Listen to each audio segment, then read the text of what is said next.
Hello, my name is Gary. In this lesson, let's talk about some intervals, sliding sixths across the fretboard.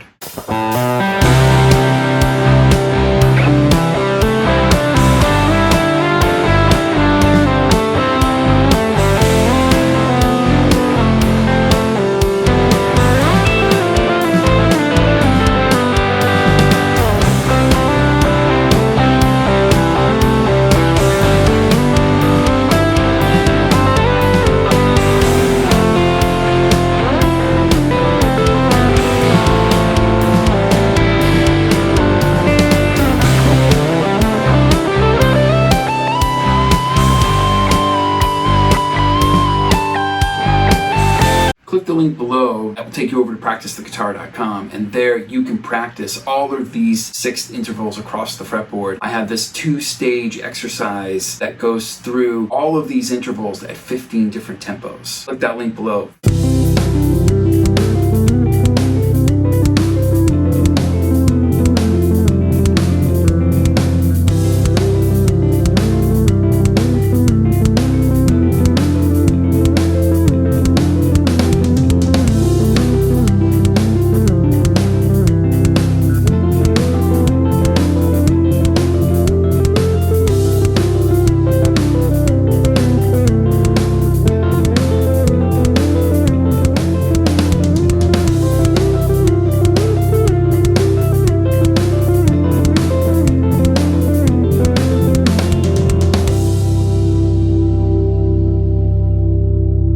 If we were in the key of C, and if we played a C note, we would play the sixth above C, which would be A, and you would play those two notes together. We had one single C major scale, say for example, starting on the 3rd string, starting here on G, we would go G, A, B, C, D, E, F, G. Now if we had that same scale here on the 1st string, then we would have E, F, G, A, B, C, D, and then E. Now, if we use those two strings together to harmonize that C major scale, so if we had an open G here, and then the sixth above G, which would be the note E, we can play those two notes together and that would give you a sixth.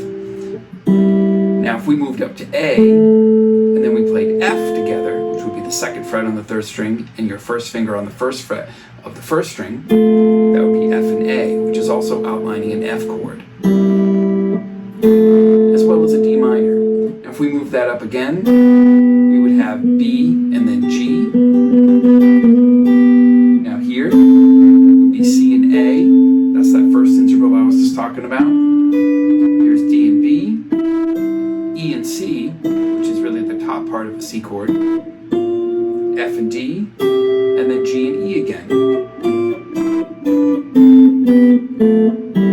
These are all sixths. Now this is a common thing that you can use for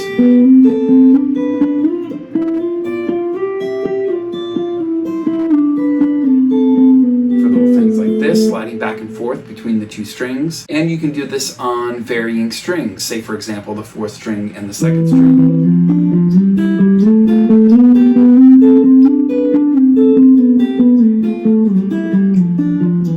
We can also play these together.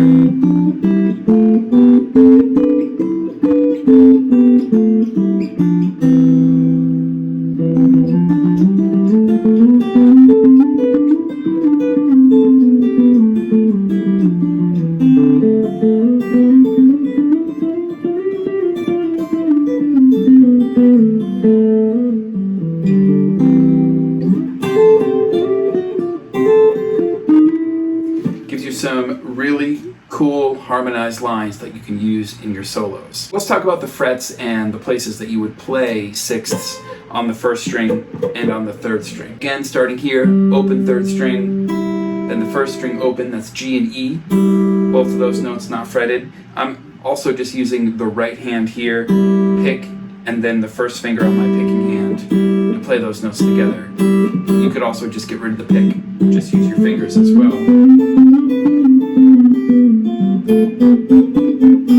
Gives you a little bit of a softer tone, which is also really useful. Now we have G and E, so that's the open 1st and 2nd string, 2nd fret on the 3rd string, 1st fret on the 1st string, and then 4th fret on the 3rd string, 3rd fret on the 1st string, outlining a B to G right there, and then C and A, kind of like an A minor,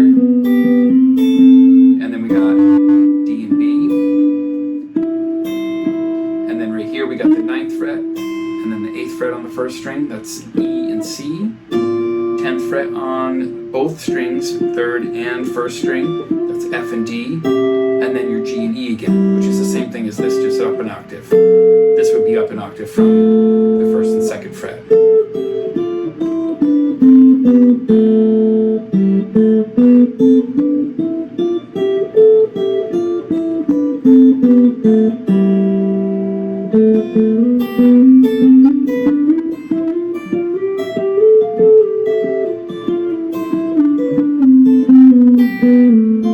So what's happening there when I'm sliding back and forth is I'm playing the lower string, then playing the higher string, going back to the lower string, and then sliding up or down. And then repeating that through each one of these intervals.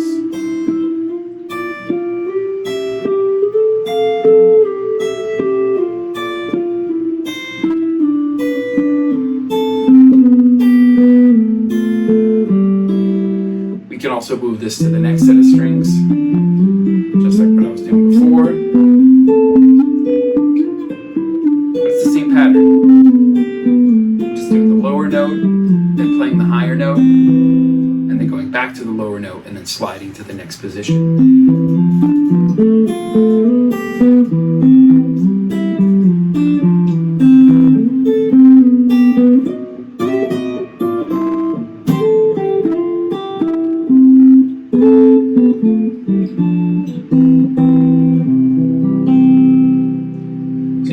This is a really cool way to not only give you these harmonized intervals where you're flip-flopping thirds to widen up those intervals of thirds to give you the sixths, but you're also able to move this anywhere on the fretboard and get you thinking this way when you're playing solos and lines across the neck. So here's a cool little lick using sixth intervals that I like to use all the time. Starting here on the 10th fret on the 3rd string, I'm sliding from the 10th fret to the 12th fret, and then I'm going to use my 2nd finger on the 1st string of the 12th fret to get that effect. Then going back to the G here, that's on the 12th fret of the 3rd string. Then I'm just going to slide down chromatically. 11th fret, then I'm going to go to the 10th fret. Then I'm going to move here, which is your E and your C on the 3rd and then 1st string. So starting that again, 8th fret on the 2nd and 1st string, hammering on to the 10th fret on the 2nd string, but I'm going to let the 1st string from the 8th fret still continue to ring. It's not a 6th interval, but a very cool Hendrix-y type pattern. Then I'm going to pull back off. Then I'm going to play the F here on the 3rd string while still keeping this G note ringing. Then I'm going to move down to this E here, 9th fret on the 3rd string, and then letting the 8th fret ring on the 1st string. You can actually let the 8th fret ring on the 2nd string as well, letting all of those ring together.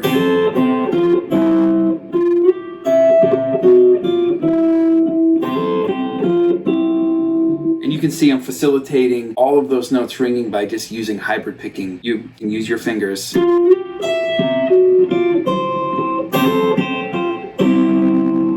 don't have to use the pick, of course.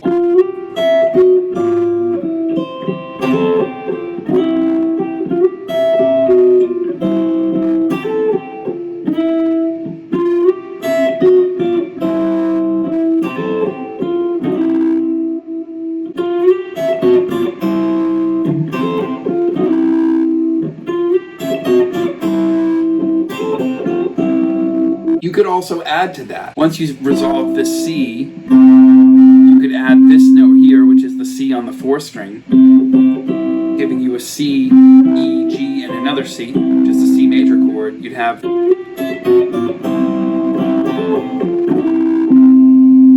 letting those all ring together like that. You could even continue to move that down. So that's just simply using B and G, 9th fret and 8th fret, and then going 7th fret and 6th fret, the is 4th string and 2nd string. 5th fret on both the 4th string and the 2nd string.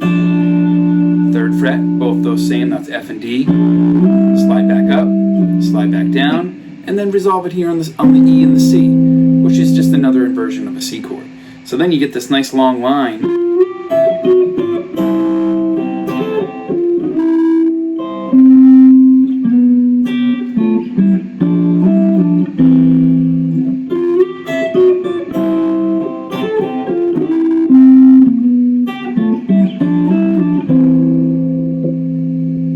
I'm going to go back and play over the track a little bit using some of these intervals.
So hopefully with this, you can see how using sixth intervals can give you some really useful variations as well as some new ideas that you can use in your own solo. So go ahead and click the link below. Go check out my full lesson for this over at practicetheguitar.com, and I hope to see you next time.